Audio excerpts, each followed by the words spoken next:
I met a gypsy. So, of all the forms of racing that you've done, like, how does this compare, do you think? I think this is nuts, really, what we're doing. You know, we're racing 1,100 horsepower, four-wheel drive. $1 million trucks. Yes, $1 million US $1 million trucks. Yeah. And you know, we're basically, you know, we go to a pit stop and we got almost like a Formula One team sitting there waiting to do tyres and fuel. So you have to change tyres at the pit? Yeah, we change tyres and fuel. So like for the 400, because we lost four-wheel drive early, we ended up changing tyres at both pits. We had 2 pit stops and we changed rear tyres at both pits. Never changed the fronts. And that was just because we were in 2-wheel drive, so you're using the tyre a lot more. Yep. But if you're in 4-wheel drive, we would have only done 1 pit stop with the tyres. Yeah. And we would have done fuel at both pit stops, but one would have been the second stop that we would have done tyres. So 4-wheel drive over a 2-wheel drive just gives you so much advantage. Because you're just pulling through the shit so You're much pulling, more, eh? Yeah. Pulling the front drive just drives you around a corner. Like it pulls you around. Yeah. And it's amazing. Yeah. So it seems like as well that this kind of racing, there's just so much shit that can go wrong. Like maybe more than any other form of racing, it feels like. Well, there is. There's so much stuff. You know, like we had we're on a speed zone section where we're doing 60 miles an hour on the road, on the highway, and we had a semi pull out in front of us, and like it was pulling out, and we were probably 200-300 meters back, and it just took so long to pull out. And I said to Brent, the co-driver, I'm like, what are we going to do? And he goes, go to the right. And so we ran off the road at 60 miles an hour, and there was another team's pit there, and we ran in between the road and the other team's pit to pass this semi, you know, on a drop, and to go past it. But it's just, you know, like you got stuff like that. Yeah, so there's so much that's like outside of your control. Yeah, there's everything outside of your control. Like last race, we had a pickup stuck in the racetrack. You'll get people coming down roads the opposite way to what you're going. They might be ranchers going home or whatever. They don't care. Like it's the Baja 400 means nothing to them. Nothing to them. That's their road to go home. You know, there'll be spectators that might have parked on a line that you had marked. Yeah. You know, there's stuff like that. There's been, you know, people go through tents and pop-ups and, you know, hit cars and ride cars off of spectators. And that because it's just, you know, there's so much things down there that are just so unpredictable. Yeah. And there's nothing like that in the world that I know of, maybe other than like the WRC in the 90s and stuff like that, where they just line the road and they're coming past at like 160 or 180 Ks and they're trying to touch the car, you know? Dude. Some of those videos, like I remember watching like Wide World of Sports and stuff back in the day. Yeah. And like, man, the WRC stuff, it's just full send. Yeah. And just thousands and thousands of people. Yeah.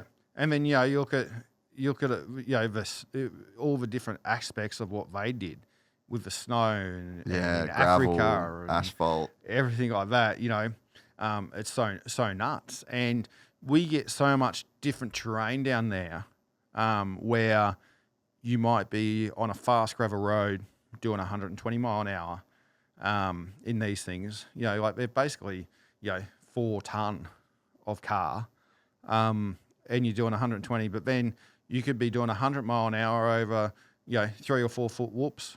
It's pretty incredible when you see footage of those cars, like the top level cars, like what you guys drive. Yeah. It just seems like they're capable of things that a car shouldn't be capable of. Yeah. Well, you got to tell your foot and your mind not to talk.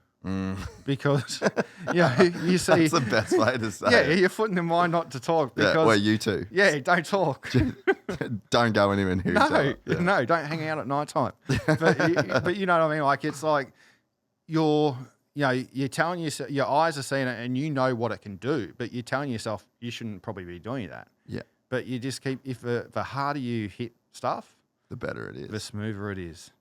And it's totally opposite to any other sort of racing that most people ever do, because you're trying to like not hit curbs hard, and you're trying to like really be, I guess, like gentle with the cars. But these, it's like the terrain and the way that the cars are set up, you have to just hit them flat out. Exactly, and especially the bumps.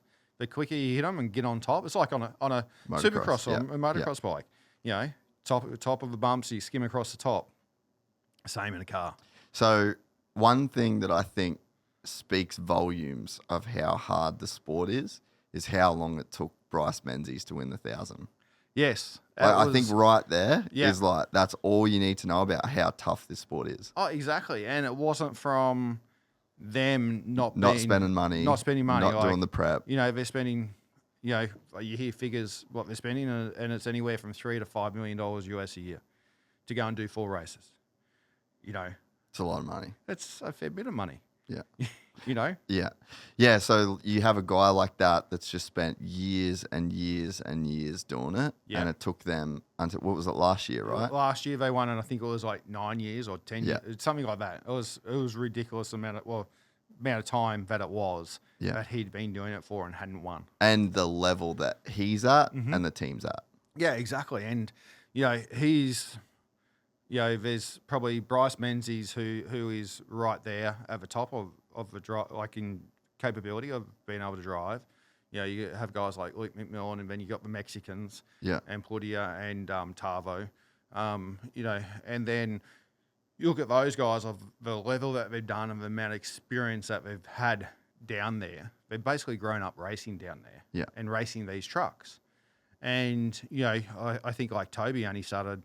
I think the first time was 16 or something like that he drove one of these trucks. And compared to those guys, like the first time I drove one was, must have been 18. And I can still count the amount of races on my hands, using my 2 hands. Yeah. And I think I'm up to about 10 now. And, you know, that we've done. And, you know, we are competing and we're a threat to them. And we're becoming a bigger threat to them. Yeah. And you know, at first I think it was pretty cool, you know, the Aussies are here and da-da-da, yeah, we love the Aussies and, you know, the usual bullshit. And now they're like, well, you know. You guys are serious competition. Yeah, we're serious and we're not going away. Yeah. And I think, you know, when we burnt the car down in end of 22, at the 1,000, I think everyone thought we'd pack up and take our bat and ball and piss off home. And I think now they're probably wishing we did. What was the experience like of being in the car when that happened? Because man, that like Maddie sent me, like we got our family group text, and whenever we go to whenever he goes to Mexico, it's like, all right, guys, love you, see you soon, you know, like because he's in helis, and it's like it's no joke being down there, you know. And I remember getting the text with the photos that Maddie took. Yeah, I mean, Jesus, that was a wild deal. It was gnarly. And it was like at first we didn't really realise what was going on. We thought, oh yeah, we just broke something. And it wasn't until we actually pulled up, and I saw red and orange flames coming over my shoulder, and I was like, fuck, I'm out of here. Yeah. And I got out, and then I'm like, oh shit, the sat phone's in there, my phone's in. I had to go back in and stick my head into the driver's door and stick my hand in to get out of the bag, and but it just. You know, carbon fiber, oil, everything's hot. Fuel. You know, you got 200 odd litres of fuel in there. And that thing, once that started going, it just went. And, you know, you're sitting there, you know, just feeling useless that you can't do anything. And, you know, it's just watching, it's like having a bonfire and throwing $1 million cash on the fire to stoke it. And you'll just never get that back. You'll never get that back, you know. People go, oh, well, why hadn't you got insurance? It's like, race car? Who's insuring a race car? No one's insuring race cars. For you to go and hurl down the road in Mexico. Exactly. No one's taken that. No, not at all. How'd that feel? It was gutting. You know, it was gutting to, you know, to see that and just have that feeling, you know. You know, fortunately enough, you know, we were able to be able to afford to keep on racing and keep on doing stuff and that. But there's guys out there who, you know, who spend their life savings to go racing. And if that happens to one of them, it's pretty shit. Yeah. Really.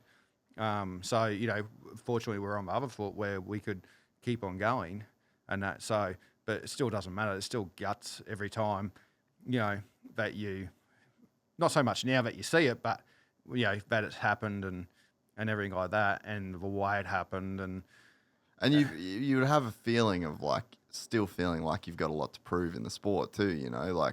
I think that there's you've been racing your whole life, you're a serious competitor, and you see that happen. And I'm sure too, there's an element of you're just not even getting to drive your own car. You're not even getting to you're investing everything into this program, and when it comes time for you to get in the car, it just doesn't happen. Yeah, exactly. And it sort of becomes a little bit of heartbreaking to do it because, as you know from being in Australia to coming over the other side of the world to come over here into America or into Mexico or wherever, but the amount of effort that we put into our program, and we're remote.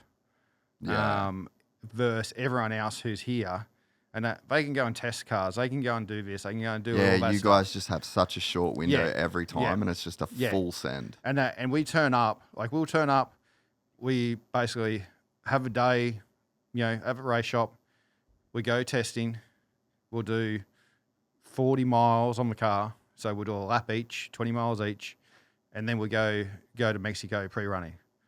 And then the race car turns up, Toby jumps in it, qualifies the hell out of it, usually first, and then we go and do the race. We come home after the race back into San Diego, 2 days, boom, on a plane back home.